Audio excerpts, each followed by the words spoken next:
आपको सीधा लिए चलते हैं ओडिशा, जहां पर प्रधानमंत्री नरेंद्र मोदी मौजूद हैं। ओडिशा दौरे पर हैं प्रधानमंत्री, क्या कुछ कह रहे हैं सुनिए। योजनाओं के नाम भी बदल दिए जाते थे, सब कुछ होता था, फिर भी ओडिशा के विकास के लिए पूरी लगन और ईमानदारी से हम लगातार काम करते रहे। केंद्र सरकार ने, और मैं कहता हूं भारत सरकार के मंत्रिपरिषद में जितना उड़िया का प्रतिनिधित्व रहा है, पहले कभी नहीं रहा। और केंद्र सरकार ने कभी ये नहीं सोचा कि यहां पर जो सरकार है वो हमारे साथ है नहीं है, कार्यकर्ताओं को अच्छा लग रहा है बुरा लगता है, हम वो नहीं सोचते थे। हम जनता का भला करना सोचते थे। और हमने उड़ीसा को केंद्र से मिलने वाले बजट को 3 गुना किया था। हमने उड़ीसा के लिए नई नई योजनाएं बन चलाई, यहां वर्ग हर समाज की समान भाव से सेवा की। और इसलिए उड़ीसा की जनता बीजेपी की नीतियों को और कार्यशैली को भली भांति जान पाई, उनका एक विश्वास पैदा हुआ और दिल खोलकर हमें आशीर्वाद दिया। मैं तो इंटीरियर में जाता था, कभी मैं संकोच करता था, अरे मेरे हिंदी भाषा में मैं बात कैसे पहुंचाऊंगा, लेकिन मैं देख रहा था कि भाषा भी कभी रुकावट नहीं बनी। भाव इतने मजबूत थे जो भाषा से भी ऊपर सवार हो जाते थे। साथियों, मुझे पहले सीएम के रूप में गुजरात की सेवा करने का मौका मिला, फिर पीएम के रूप में देश की जनता का सेवा करने का मौका मिला।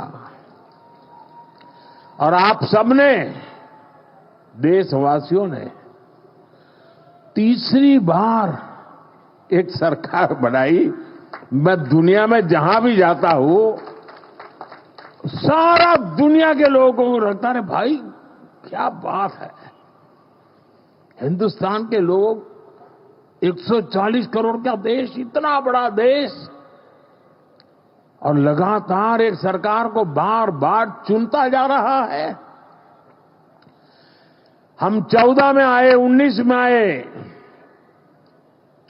उससे दुनिया में जितना प्रभाव था 24 में उससे अनेक गुना ज्यादा हो गया है। और साथियों, जब मैं सीएम पीएम के रूप में काम करता रहा, मैंने राजनीति के अलग अलग रंग देखे हैं, मैंने उसके तरीके भी देखे हैं। और मैं मानता हूं कि राजनीति में नीतिगत विरोध ये बहुत स्वाभाविक है, ये लोकतंत्र का स्वभाव है। किसी भी निर्णय को लेकर अलग अलग मत हो सकते हैं। राजनीतिक दल अपने हर तरह के विचार जनता के बीच ले जाते हैं और पूरा अवसर होता है जनता को प्रशिक्षित करने का। हर राजनीतिक दल को, राजनीतिक विचार को हक होता है और ये अधिकार का भरपूर उपयोग कर भी सकते हैं। राजनीतिक दल अपनी बात जनता के बीच पहुंचाने के लिए, जनता को जागरूक करने के लिए आंदोलन भी करते रहते हैं। लोकतंत्र की, संविधान की मर्यादाओं में रह करके अपने विचार को प्रकट भी करते हैं।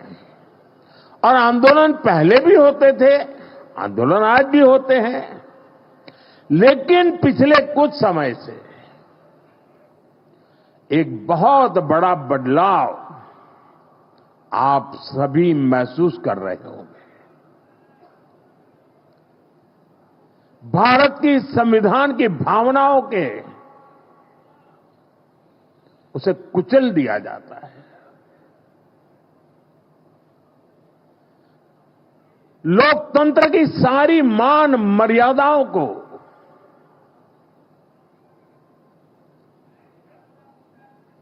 अस्वीकार किया जाता है। जो लोग सत्ता को अपना जन्मसिद्ध अधिकार समझते हैं, उनके पास केंद्र की सत्ता पिछले 1 दशक से वो खो चुके हैं। अब पहले दिन से देश की जनता किसी और को आशीर्वाद दे, इसका गुस्सा जनता के ऊपर भी है। इस स्थिति ने उनके अंदर इतना गुस्सा भर दिया है कि वो देश के खिलाफ साजिश करने में जुटे हैं। ये लोग अपना गुस्सा जनता पर ही निकालने लगे हैं। देश को गलत दिशा में ले जाने के लिए उन्होंने लोगों को गुमराह करना शुरू कर दिया है। उनकी झूठ और अफवाह की दुकान पिछले 10 साल से चल रही है। अब उन्होंने इस अभियान को और तेज कर दिया है। ऐसे में जागृत नागरिकों को, भाजपा के कार्यकर्ताओं के लिए, जो देश को प्यार करते हैं उनके लिए, जो संविधान का सम्मान करते हैं उनके लिए, जो लोकतंत्र को जीते हैं उनके लिए, ऐसे लोगों की हरकतें, उनके इरादे, उनके कारनामे बहुत बड़ी चुनौती बनते जा रहे हैं। और इसलिए मैं सभी देशवासियों से कहना चाहूंगा, लोकतंत्र के प्रति समर्पित हर कार्यकर्ता को कहना चाहूंगा, हमें हर पल सतर्क रहना है और लोगों को जागरूक करते रहना है।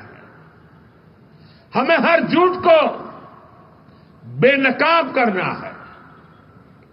सत्ता के ये भूखे लोग जनता से सिर्फ झूठ बोलते आए हैं।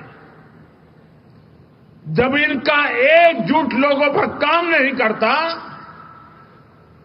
तो उससे बड़ा दूसरा झूठ गढ़ते हैं। ये अपने कार्यकर्ताओं को भी झूठा दिलासा देने के लिए यही कर रहे हैं। मैं तो, आप भी तो देखते होंगे ना, 2019 में जो चौकीदार उनके लिए चोर था, 2024 में आते आते वो ईमानदार हो गया और एक बार भी चौकीदार को चोर तो गाली नहीं पड़ी। इनका मकसद सिर्फ यही है कि किसी तरह देश की जनता को गुमराह करके सत्ता पर उनका कब्जा हो, ताकि देश आजाद हुआ तब से आज तक जो लूट चलाने वाला गिरोह है, अलग अलग नकाब पहन करके निकला हुआ एक गिरोह है, उसको देश की जनता को लूटने का एक मौका मिल जाए। साथियों, आज केंद्र की भाजपा सरकार उड़ीसा के गौरव को, उड़ीसा को बड़ी प्राथमिकता दे रही है।